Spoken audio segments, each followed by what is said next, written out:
안녕하세요. 타비로운의 타비입니다. 영국 최고 그리고 최대의 뮤직 페스티벌은 어디일까요? 모두가 예상하시듯 50년이 넘는 유구한 역사를 가진 글라스톤베리입니다. 세계에서 가장 많이 알려진 페스티벌이기도 하자 가고 싶어도 치열한 티켓팅으로 인해 갈 수 없는 그 페스티벌인데요. 50년이 넘는 역사를 가진 만큼 수많은 썰들과 화려한 라인업이 해덕들의 마음을 설레게 합니다. 오늘은 글라스톤베리 집중 탐구하며 개인적인 덕질도 해보겠습니다. 글라스톤베리는 6월 말에 영국 소머셋 필튼 인근에서 5일간 열리는 락 페스티벌입니다. 과거에는 글래스톤베리 현대 공연 예술 페스티벌이라는 긴 명칭이 있었다고 하는데요.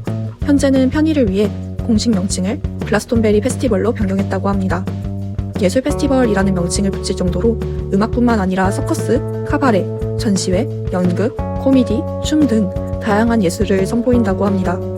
그만큼 문화적으로 접할 것이 많은 페스티벌이고 헤드라이너뿐만 아니라 서브 스테이지에 출연하는 아티스트도 워낙 화려하다 보니 메인 스테이지인 피라미드 스테이지에만 죽치고 앉아있는 관객들은 가장 멍청한 사람이다 라는 말이 나올 정도로 페스티벌의 취지에 가장 걸맞는 곳입니다.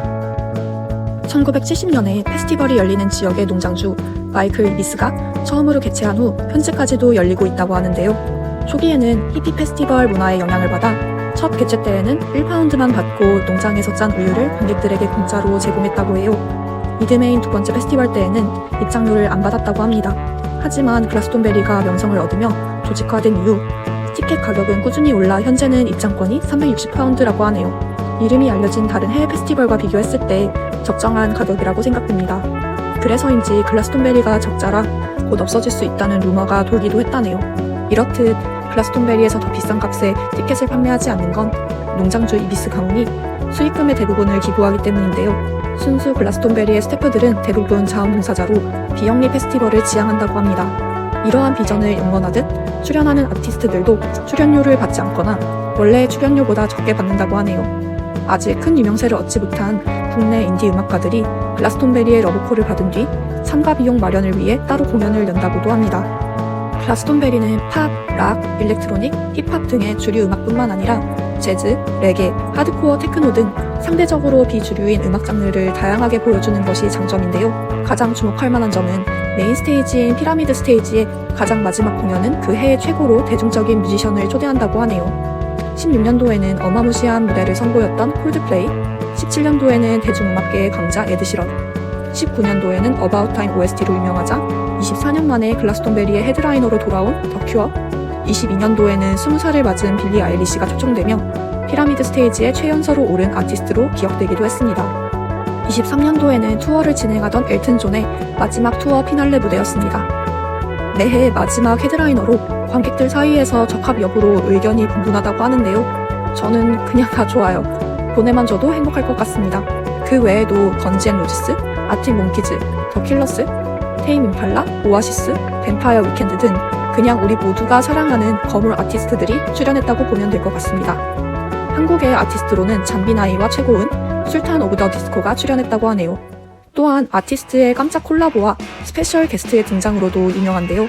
15년도에 출연하기로 했던 포파이터스의 데이비드 그롤이 다리 부상으로 그해 참여하지 못했는데 이때 대신 헤드라이너를 채워줬던 플로렌스 앤 더 머신에게 감사의 답가를 전하기 위해 17년도에 오프닝 곡으로 Times Like These를 공연했다고 합니다. 15년도에 포파이터스의 부재를 안타까워하며 플로렌스 앤 더 머신이 같은 곡을 커버해 주었는데요. 두 밴드의 훈훈한 콜라보였네요. 그 외에도 콜드플레이의 크리스 마틴이 카메오로 출연하거나 톰 요크의 깜짝 등장 등 매해 흥미진진한 설렘을 주는 페스티벌입니다. 경악할 만한 일화도 몇 가지 있는데요. 폭우와 홍수로 인해 공연에 차질이 있었던 해도 있었고 소음 민원으로 당일 밤에 공연을 해야 했던 데이비드 보이는 들판에 널브러져 자고 있는 관객들을 상대로 새벽 4시에 무대를 한 경우도 있다고 하네요. 심지어 펜스를 뚫고 들어가기 위해 엔진을 단 낙하산으로 침투한 사람도 있었다고 하니 정말 다사다난한 페스티벌이 아닐 수 없겠습니다. 신나게 덕질을 하고 나니 글라스톤베리를 가고 싶은 마음이 커져만 가는데요. 페스티벌 티켓, 항공료, 캠핑, 기타 비용들을 생각하면 200에서 300만원 정도의 예산이 있으면 된다고 하네요.